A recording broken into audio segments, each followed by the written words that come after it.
At the MAR, you first want to verify the provider's orders and compare it with the medications you're preparing, which are regular insulin and NPH insulin.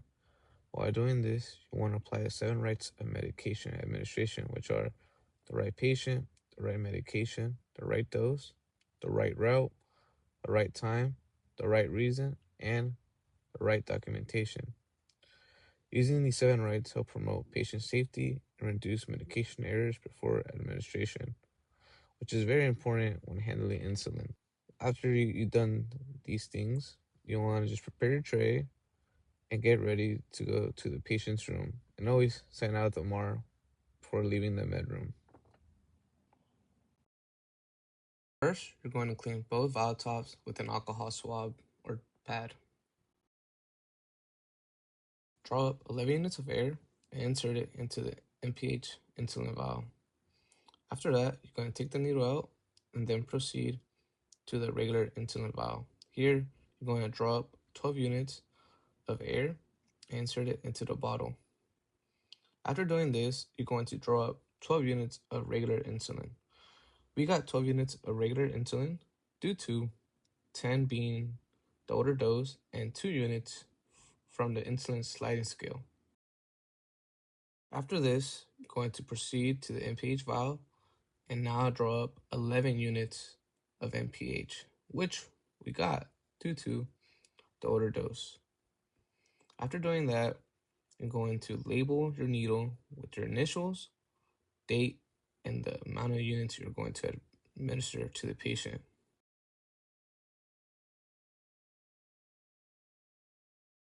Choose an area on abdomen at least 2 inches away from the belly button.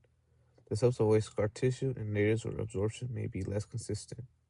First, clean the site and allow it to dry. Using your opposite hand, gently pinch the fatty tissue to lift the subcutaneous layer away from the muscle.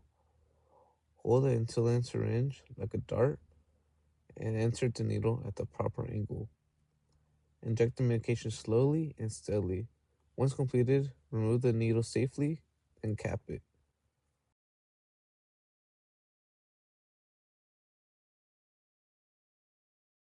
For intramuscular injections, select the appropriate injection site and fully expose the patient's upper arm and shoulders and ask them to relax.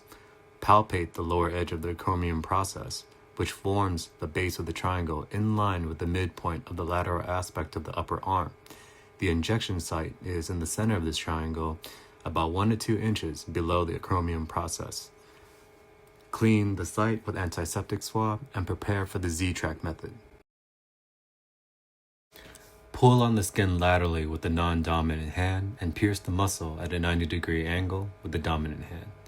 Stabilize the syringe with the fingers of the non-dominant hand while continuing to pull on the skin. Inject the medication with the dominant hand and wait 10 seconds. Then, withdraw the needle and engage the safety. After administering the IM injection, apply gentle pressure, but do not massage the site. Apply gauze and/or bandages to the injection site if needed, and stay with the patient for several minutes, observing for any allergic reaction.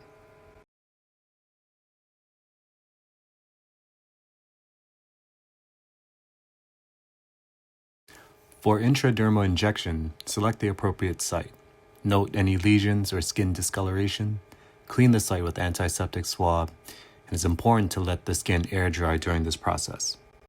When administering, with the bevel of the needle facing upward, insert the needle slowly at a 5 to 15 degree angle. Advance the needle through the epidermis to a depth of about 3 millimeters beneath the skin. Inject the medication slowly. Observe for the small blood. Withdraw the needle and apply alcohol swab or gauze pad gently to the site.